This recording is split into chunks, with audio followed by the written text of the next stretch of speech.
In warm-up problem number 1 on page 630, we have a coaxial line with an inner conductor diameter of 0.2 centimeters. So we have diameter 0.2 centimeters, and there's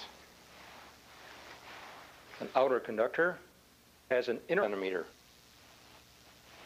1 centimeter. Now that's a radius and that's a diameter. It will be operated at 10 megahertz. F equals 10 times 10 to the 6th. We like to find the internal impedance per meter of length, given that the resistivity of copper is equal to 1.8 times 10 to the minus 8 ohm meters.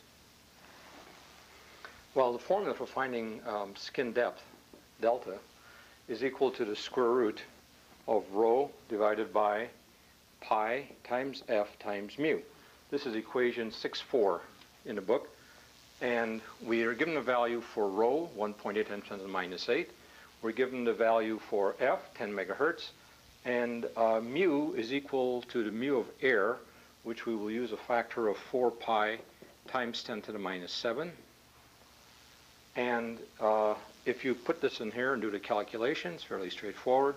Delta is equal to 21.35 times 10 to the minus 6 meters. Now for the inner conductor, the conducting area, A inner, is approximately 2 pi r, if you take the circumference, times the skin depth. And this is a fairly good approximation. And when you do this calculation in terms of meters squares, you'll get simply 2 pi times 21.35 times 10 to the minus 6. And that will give you a meter square. Now notice that when we convert the radius, oops, got to put a radius in here someplace. When I put a radius in here, be sure to put a radius in terms of meters also. We'll catch in just a minute. Now, the outer conductor, the conducting area is equal to 2 pi r, this big R, times the skin depth. And if we were to look for the impedance per unit length, if we go to equation 6.5, we can write that Z, the total Z, is equal to Z inner plus Z outer. And we can now substitute for Z inner and Z outer, respectively.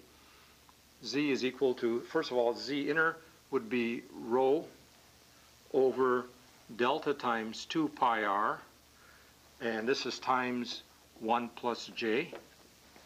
And then we have the outer conductor plus rho over 2 pi big R, and of course a delta in front of all this, times 1 plus j. And after we do all the calculations indicated here, this is fairly straightforward, we end up with a result of 0.148 times 1 plus j. That would be ohms. And incidentally, when you do this, you want to be sure that you keep track of your centimeters and meters very carefully, because that's very important. And many of these problems can be very frustrating to end up with a situation where you're off by not just by a factor of 10, but if you start taking square roots and so forth, you can pretty much lose sight of the whole problem.